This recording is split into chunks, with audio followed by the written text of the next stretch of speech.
ಇನ್ನು ಮುಂದೆ ಗಾಡಿ ಬರಾಕತ್ತಾವ ನೋಡು.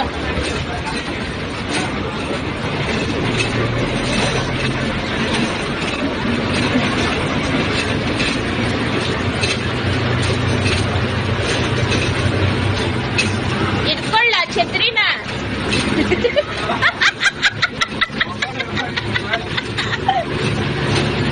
ಮೊಬೈಲ್ ಹಿಡ್ಕೊಂಡು ಈಗ ಎಲ್ಲಾರ್ಗು ಶೇರ್ ಬಿಟ್ಬಿಡೋದು ಗ್ರೂಪಿಗೆ. ಹಿಂಗೂ ಉಂಟಾ ಛತ್ರಿ ಹಿಡ್ಕೊಂಡ್ ಮೊಹ ಗಾಡಿ ಹೊಡಿಯೋದು.